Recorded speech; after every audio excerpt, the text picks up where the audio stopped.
panibagong araw, panibagong food and good vibes. And today, magluluto tayo ng famous beef pares. Gagawin lang natin madalian, pero nakatataka because cooking doesn't have to be hard. It just have to be delicious. Huwag na natin patagalin to. Let's go!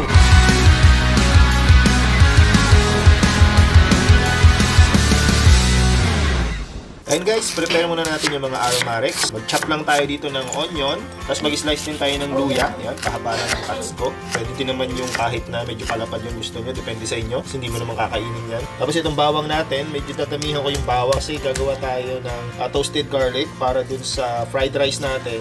At syempre, pan-toppings natin sa pares. And guys, i-mince lang natin, no? Medyo, kasi mas gusto ko yung medyo talagang pino ng konti. Para masarap ihalo sa sinangag. Kung may food processor kayo, pwede nyo din yung food processor. Ako hindi ko na processor kasi mas mabilis kapag ginamitan natin ng kutsilyo. Tapos less pa sa hugasin, di ba?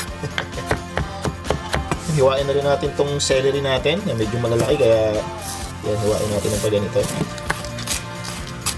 Yan, hiwain lang natin ng maliliit. Optional lang naman itong celery. Usually sa mga street food, di naman nilalagyan ito. Pero yung iba nilalagyan din nila kasi nakakadagdag lasa kasi ito at bango sa pares natin.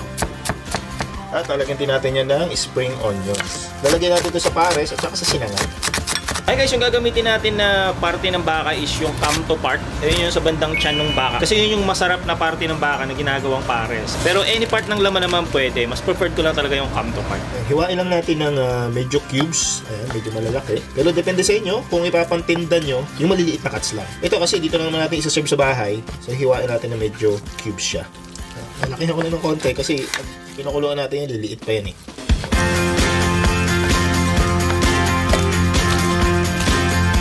Siyempre para mas masarap ang ating sabaw, lalagay natin yan ng bone marrow o buto-buto kung yun yung available. Yung mga buto-buto, lagyan nyo yun kasi nakaka-enhance yung lasa ng sabaw. Ayan guys, okay na yung mga ricado natin. Siyempre gagamit tayo diyan ng sibuyas, bawang, luya, star anise. Ayan. Pampalasa, patis, pampakulay, toyo. Siyempre paminta gagamit tayo, pwede din buong paminta. Lalagyan natin ng brown sugar. At pampalapot natin rice flour, pwede din cornstarch, pwede din potato starch. At ready na din ang greens natin, yun ang celery at onion spring. Para mabilis natin maluto, gagamit tayo ng pressure cooker. Pinainit ko muna itong pressure cooker, tapos lagyan na natin yan ng olive oil. Okay, kung cooking oil or vegetable oil, pwede din naman. Ayan, gisa-gisa muna tayo guys, sibuyas.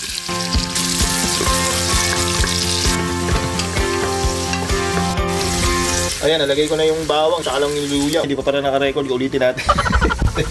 Mayroon talaga pag wala nagka-camera. Ayan, medyo nakakalimutan ko kasi minsan dire-diretso na ako sa pagluluto eh. Okay, after ng sibuyas, lagyan na natin yung bawang. Pero huwag natin ubusin kasi maglalagay pa tayo sa sinangag. Sunod na natin yung luya at yung star anise. Tapos ilagyan ko rin ng dalawang dahon ng laurel kasi may nakita ako dito. Optional lang naman yan, kahit din nyo lagyan, okay lang.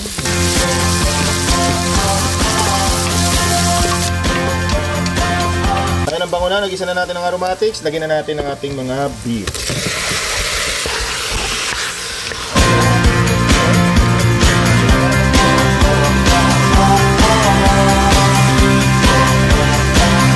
Lagyan na natin yung ating brown sugar. Depende na sa dami kung anong tamis ang gusto nyo. Konting asukal lang nilagay ko kasi si Dad tsaka si Ma'am ko hindi sila mahilig sa matamis. Pero yung pares talaga, medyo matamis talaga yon. So depende na lang sa inyo kung gaano katamis yung gusto nyo ilagay. Lagyan na natin ng mga pampalasa, patis, diameter lang tayo, toyo. Pakulay lang yan, kaya huwag mo na masyadong damihan. Tapos paminta. Pamintang durog na yung ginamit ko kasi wala na kaming peppercorn. Ayan, nabuti lang natin saglit. Grabe yung bango. Isa pa lang, ang bango na oh. Ayan, bago natin takpan, lagyan na natin ang pampalagdag ng lasa, syempre. Ating buto-buto dyan. Tapos, sundan na natin ng tubig. Yung dami ng tubig guys, depende na lang sa inyo kung gaano karaming gusto nyong sabaw. So, dinamihan ko dito kasi mag-i-evaporate pa yun mamaya habang pinapakuluan natin. Ayan, takpan na natin.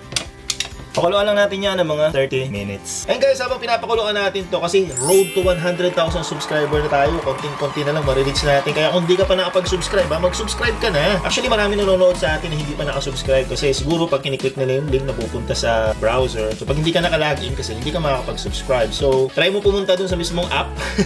Okay, mag-login ka na tapos i-click mo na yung subscribe button dyan para ma-reach natin yung 100,000 subscribers.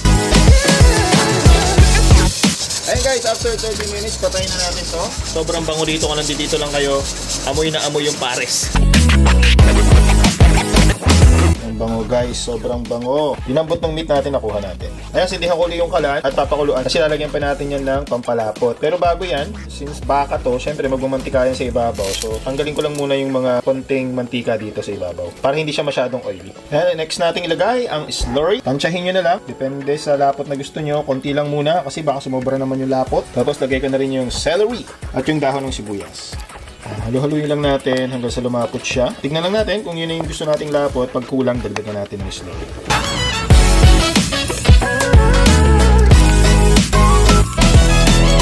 Nakuha na natin yung lapot na gusto natin kasi sa pares ganito lang gusto kong lapot. Yung tamang-tama na. Pero kung gusto nyo mas malapot pa, depende na sa inyo yun. Dagdagan nyo na lang yung starch na gagamitin nyo. Luto na yung pares natin guys. Ngayon naman dito sa kabila. Siyempre, hindi yung pares pag walang ka-partner na fried rice. Gagawa tayo ng fried rice. Okay, mag-toast muna tayo ng bawang. Okay na itong bawang natin. Nagtabi na rin ako ng konti rito para pang-toppings natin sa pares mamaya. Ilagay na natin ang bahaw, siyempre.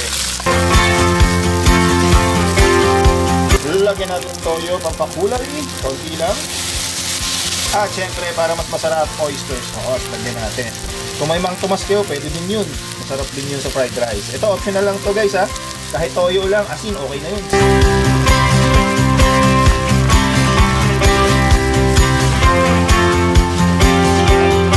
So, okay na itong pares natin. At syempre, yung kapares niyan dito sa kabila, ating fried rice. Luto na rin. Pag-plating na tayo. Ready to serve na to. Let's go!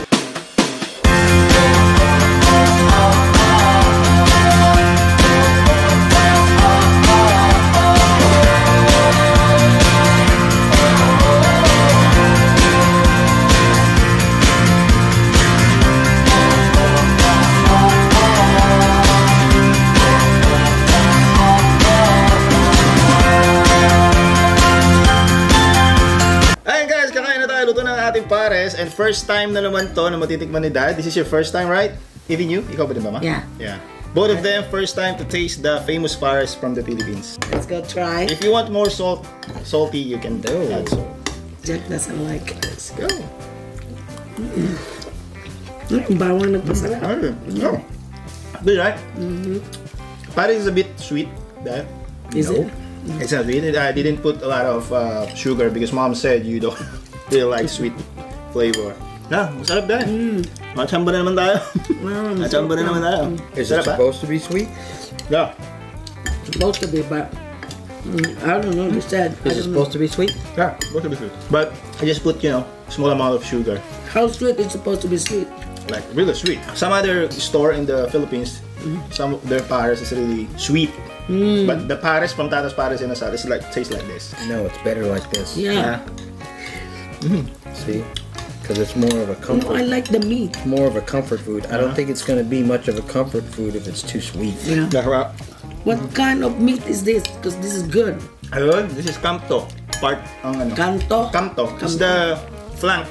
In English, is the beef flank. Part. All I know is the expensive one. He grabbed one. Yeah, it's expensive. I said, my God, that's so expensive. I said, Is it? I mean, it's more like that for $8. Even in the Philippines, it's That's expensive. not expensive. It's like in But it's small meat. Okay. in pork, it's like the pork belly. But this meat Good, is right? good Yeah. on part of the beef. Ito yung masarap ilagay sa pares, guys, kasi masarap na part talaga siya ng beef kasi may taba Masarap siya. siya. Enough yung taba, enough yung laman. Pero pwede din naman yung ibang type ng laman. Saka nakatulong yung bawang. Yung roasted na bawang. Yeah. Good.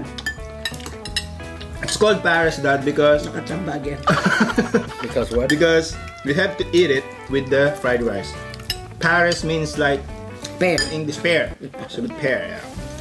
You pair it to, Because you can buy it in the Philippines like just in the street. This is a famous street food. like Yeah. combination. Yeah, it's cheaper from other food there. So, oh, it's good. Yeah, this is good. This black one here, like a flower, that's what they call the star anise. I think this is just a Chinese herb to change the flavor. But to Yeah, change it smells good when you were cooking it. Yeah, I thought just for the aroma. smell. Yeah. Yeah, good. Kamba na naman tayo. Kamba again. Yeah. Harap siya. Kung gusto nyo magnegosyo guys, huwag come to part yung gamitin nyo kasi medyo mahal yon. Pwede nyo gamitin yung laman ng muka, ng ulo, pwede yun. Kung may laman ng ulo, pwede ibang parte ng laman. But it's not gonna be the same taste there. The meat is good. Yeah. Kung habol mo talaga is para pang ulam, pang bisita, kamto gamitin mo. Kasi malulugi ka pag kamto ginamit mo. Kaya, Kasi mura lang siya sa isa-serve. but din dagdagan mo na lang ng kanin, ng luga, ng sinangag. Sinagpa. Okay siya, nagustuhan naman nila. Is it for the first time? Is it good for the first time that? Good. The anise. Can you guys tell them how you two meet? Oh, No. No. this is how we met. No. We were best friends. It started all in best friend. Okay. Huh? Nakachamba na naman tayo. Tourist guide niya ako. Natin? Pilipinas. Ako ang nag-guide. Ikaw yung nag-guide? Nag-guide sa kanyang puso. Papunta doon. Si Dad, nakikita niyo sa kalam mo kasi masungit. Hindi masungit. Makulit yan, tapos mabait. Sobrang bait niya. Seryoso sa buhay. Hindi ko makakalimutan sa kanya man nung una ko siya na-meet. Kasi nakita kami ni Mama, kasi nagkahiwalay kami matagal. Nakita kami way back 2020. 2001. 2020. Sorry, 2000. Exactly 2000. What's up?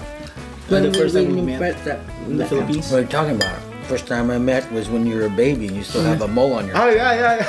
No, I mean, when I understand it. Yeah, tama, baby pa lang kami daw, sabi niya, nakita niya na kami. Na-hold niya na kami before. So, pang anong picture sa inyo, first picture niyo? Camera niya. Kaya sanggol pa lang kami. Hiwalay kami, habang istorya, tsaka na namin kikwento yung part Kasi na nga yun. magkaibigan kami. Nagka-developan sila. Siya ang nasandalan ng aking ina sa oras ng kanyang pighatid, lumbay at pasakit. Kaya sobrang bait niyan. Kaya totoo yung pelikulang ni Jolina Magdangal ba yan? Akala ko kaibigan mo lang. Kaibigan mo lang pala ako. Si Siya yun. Boy. Siya nagsabi noon. So si Julina siya at saka si Marvin nung araw. Nauna pa gano'n. Nauna kami sa ganung mga dialogue. Ganun ang aming Yung nakita kami nung umpisa pa lang, parang magaan agad yung loob ko sa kanya. Unlike diba si iba pag stepfather mo, diba medyo... Ilang ka. Lalo mabigat na seryoso siya sa buhay. Seryoso kasi siya. Kasi he's a Marine. Yeah. He's a Marine. He's a US officer Marine. siya. Semper Fi Fidelis. He said, No. like that. You sound like you're scared. Kaya nabighan si Mama sa kanya kasi mabait si Dad. Sobrang bait niya. Kaya niya, yung nagkita kami noon, yung nagkita tayo nung unang-una kong kita, ang sabi niya sa if you need anything, just let me know. Just, He looks so serious, but he's very... yeah, we're here for you, mga ganun. Ako, hindi ako masyado nakapagsalita kasi hindi pa ako masyadong kami mag-English eh. Sabi ko lang, sign language. Sure. Ubus ko na. Ang sarap. Tanga din, ubus din. Yeah. You finish it off too. If you rate it, what, B-, A+? A+. There you go! Woo! Nakachamba na naman, Thank tata. you. Nakachamba na naman tayo. Hindi mabango naman talaga kanina. Nabang niluluto mo. Dulog ako, di ba? Naging ako sa amoy. Ang bango. Gisa-gisa kasi yan. Ayun guys, sana nagustuhan niyo yung episode natin today at maraming salamat sa pagsama sa amin dito sa ating konting lutuan at kainan. Abangan niyo pa yung mga susunod na stories namin. Baka magkwento pa rin kami sa mga susunod para, siyempre, parang medyo nagkakakwentuhan tayo at mas makilala niyo kami. Kasi Jewish kayo, biglang, di ba? Andito na ako bigla sa Amerika. Thank you so much sa suporta niyo guys dito sa channel natin. At nga pala, regarding sa, kasi may mga nagtataka, bakit daw madalas ako na lang yung nandito, wala nang Tipsy Squad. Kasi may mga plano kami sa Tipsy Squad na matagal na namin plano noon pa na magkaroon sila ng kanya-kanyang channel. So, si Egay Palabi, nasimulan niya na yun sa kanya. Ito yung channel niya. Ayan, hindi pa nakapag-subscribe guys, please subscribe na kayo. Tapos si Chef Boy, ginagawan ko rin siya ng channel ngayon. Mga nasimulan na namin. Kailangan nila lang ng footage para ma-edit ko. So, ako yung mag-i-edit sa mga videos nila. Ako pa rin yung susuporta sa kanila para makapagsimula sila ng mga channels sila kasi matagal na talaga namin plano yun. Kasi guys, hindi na nagtutugma yung mga schedules. Nahihirapan rin sila mag-vlog kasi wala na rin ako doon, ganyan. Saka may time differential na. Yeah, may time differential na rin. Tapos sila, may kanya-kanya kasi silang buhay, syempre. Bihirang-bihira na sila nagtatagpo-tagpo. Kaya nag-decide namin na ituloy rin natin yung plano natin noon pa na magkaroon tayo ng kanya-kanyang channel. Pero, from time to time, if they have time, na magkasama-sama, magagawa pa rin sila ng content para sa Tipsy Squad. Sana guys, patuloy nyo pa rin kami suportahan at salamat sa umabot kayo dito. Yan, hanggang dito na lang muna. Kung hindi pa nakasubscribe, road to 100,000 subscriber na tayo, please subscribe na kayo dyan. Tapos i-ring mo na rin yung bell, okay? Para updated ka sa food and good vibes natin. Can you cheers to that? Salud! Salud!